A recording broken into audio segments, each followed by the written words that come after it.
Okay, I believe we do have some of the filmmakers in attendance. So if you are here and you're one of the directors, if you can come on up.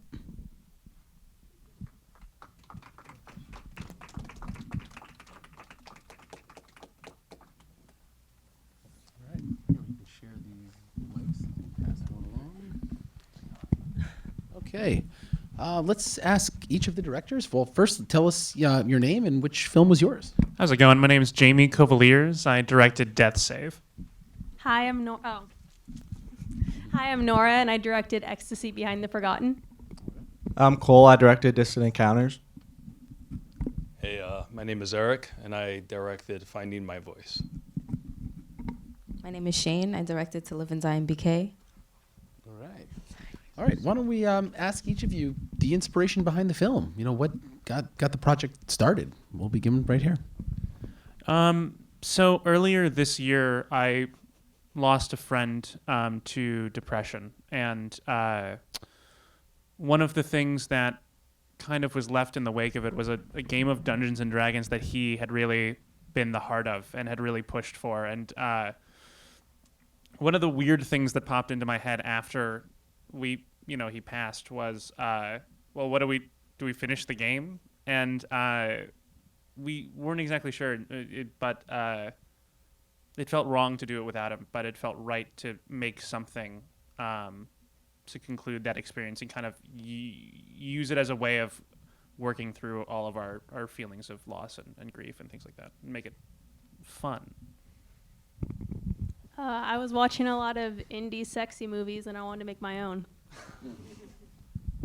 I love films that when you watch them the first time and the second time, they're completely different.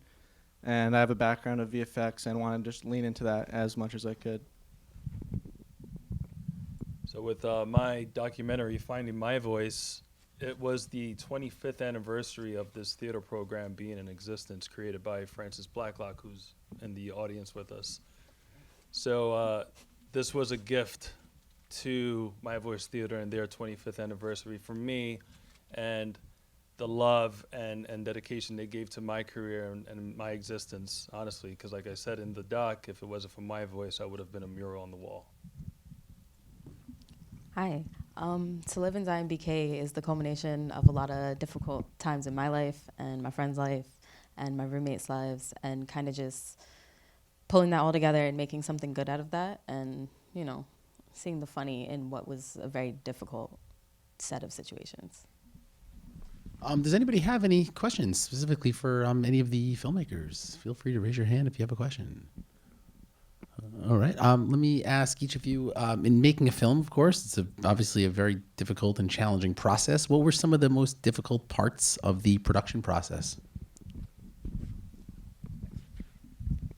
We shot it over the course of 48 hours, and so we didn't have a lot of time. We wrote and shot it over 48 hours as part of a 48-hour film competition. And so we had to work very quickly. We were hauling gear up a mountain, up a giant hill, and kind of losing our minds. But I think we're all very proud of what we were able to make over a very quick amount of time. I would say Neighbors. I shot this in my apartment, and they were not happy about it. And my landlord was calling me a lot. Weather was an issue. And, yeah, I would say filming with neighbors and weather. I mean, I feel like every movie set stuff always goes wrong. We had same weather, camera wasn't working and stuff. But honestly, the hardest part for me was crowdfunding. I was developing the film while trying to crowdfund. We raised about $6,000 for it, but it was hard for me to ask for money for people, and the fact that so many people were able to contribute and make it is one of the things I'm most proud of.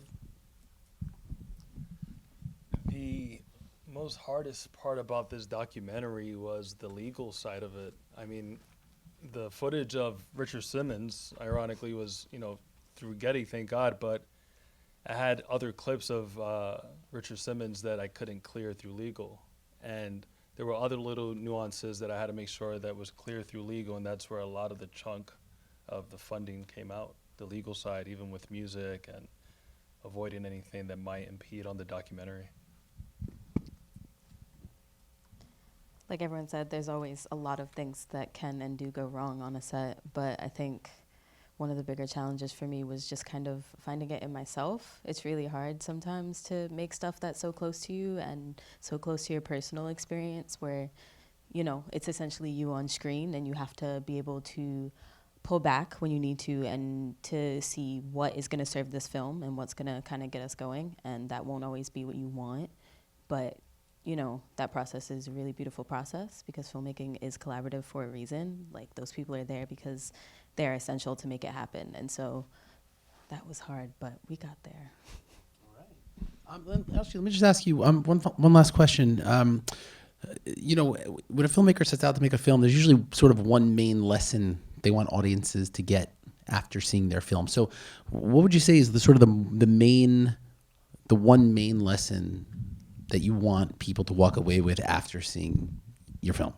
I love that I keep having to answer these really great questions first, and now I don't get to think about my answers.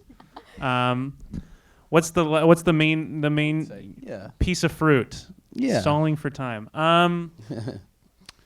Grief is not something that happens all at once, and I think moving on is something that doesn't really exist so much as those feelings will pop up again and again. And they're just as strong as they were before. They just become less frequent. But even now, while I was watching, I was like, I go home to Evanston for Thanksgiving in a few days, and I was like, I can't wait to see Noah. Oh, wait. Right. So love people in your life. I guess I would say that identity and sexuality isn't necessarily explainable to everyone, and that there isn't always a villain. I mean, anyone who watches the film can take whatever they want from it. But for me, it's just dealing with acceptance. Like, we deny so much in our lives, from stuff as small as traffic and getting angry at that, to grander, bigger, more impactful things. And just being able to learn to accept that was the main theme of my film. As he just mentioned, everyone can take away their own interpretation of what the film might mean. But to me, the deep-rooted meaning of what this was to me was that love has no identity or color, and your background doesn't matter. If you unify in love and want to keep pursuing that, you'll find it, and it'll be life-changing. If it makes you feel any better, going last did not help. I think something that I always want people to take away from the movie is, honestly, I know that's a corny answer, but like, what you get from it really is kind of what I want you to take from it. If you can learn anything from how you interact with other people, how you address other people, how you think about other people, if you think about other people, and you should, do that with love in your heart, and don't be a dick. All right, well said. Thank you so much, and congratulations to these very talented filmmakers and wonderful projects. Thank you so much. Thank you all for being here.